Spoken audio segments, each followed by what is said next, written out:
যন্ত্রণার দুই বহিঃপ্রকাশ। 1 বছর আগে এই দিনটিতে দিদিকে হারিয়েছিল ভাই।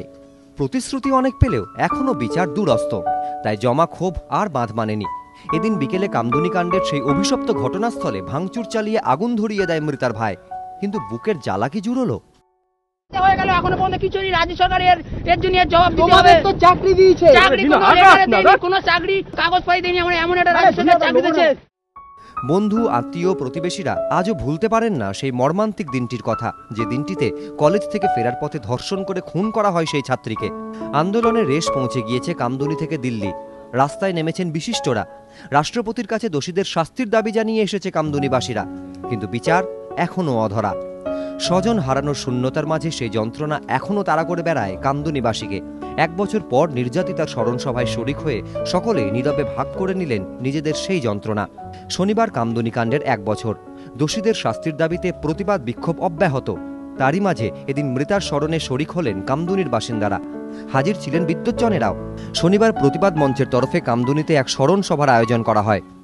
যারা প্রকৃত দোষী তাদেরকে একটা দৃষ্টান্তমূলক সাজা হওয়া উচিত। এই বার্তায় যাবে, এই একটা দৃষ্টান্তমূলক সাজা হলে আমাদের পশ্চিমবাংলার মানুষের এই বার্তায় যাবে যে যারা এই রকম মনোবৃত্তের মানুষ তারা একটু ভয় পাবে, বা এই রকম ঘটনা ঘটার আগে তারা একটু ভাবনা চিন্তা করেই ঘটাবে। অনেক আমরা সম্মান করতাম আমাদের পশ্চিমবঙ্গের আর কি রাজ্য, আমাদের সরকারকে আমরা অনেকটা সম্মান করতাম, কিন্তু উনি তো ব্যাপারটা নিয়ে কিছুই দেখছেন না। যেমন আগেও আসামিরা যেমন ছিল এখনো তেমনই তো আছে। এদিন ফের একবার সরকারের সমালোচনায় সরব হন বিশিষ্ট ব্যক্তিরা। আমরা চাই এই আন্দোলন চলুক এবং এখানকার যারা অপরাধী আছে তারা দৃষ্টান্তমূলক শাস্তি পাক। কিন্তু এটা মনে রাখতে হবে যে এই সরকারটা, বর্তমান সরকার খেলা মেলা মোচ্ছব নিয়ে মেতে আছে। এখানে তথাকথিত মামাটি মানুষের স্লোগানটা আছে, কিন্তু তাকে বাস্তবায়িত করবার কোনো প্রচেষ্টা নেই। দোষীদের শাস্তির দাবিতেও এদিন ফের সুর চড়ান বিদ্যুৎজনেরা।